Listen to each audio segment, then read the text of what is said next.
Адам мен құлтемір. Заманауи ертегі. Жақында.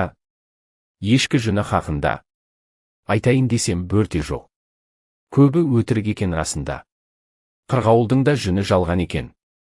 Құйрық жүні де боялған екен. Жапа тармағай бәрі не күйге түсті десек.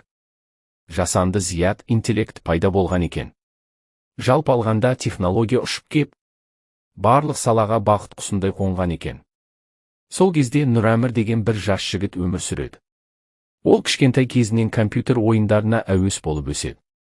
Нұрәмір күндерінің көбін виртуалды әлемде өткізіп, нағыз өмірден алыстап бара жатқандай сезінеді.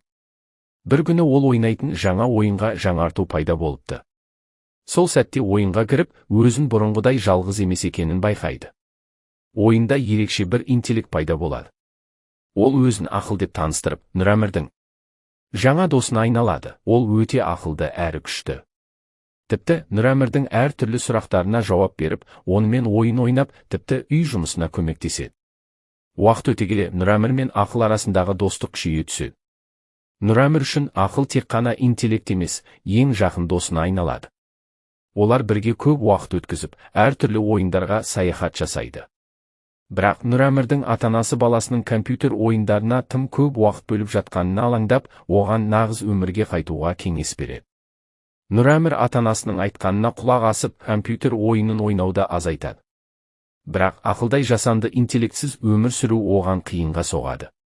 Ол ақылды сағынып, онымен қайтадан қауышқысы келеді.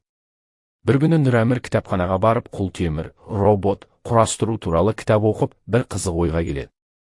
Яғни, құлтемірді өзінің қолымен жасап, оның ішіне әлгі ақыл деген жасанды интеллектті енгізіп көруге шешім қабылдайды.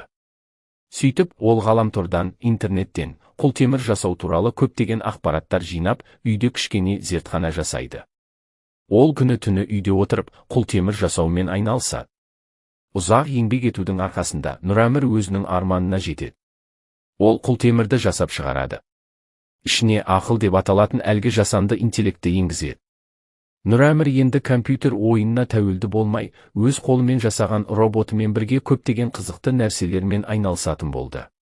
Өйткені ақыл тек сөйлеп қана қоймай, қимылдай алады.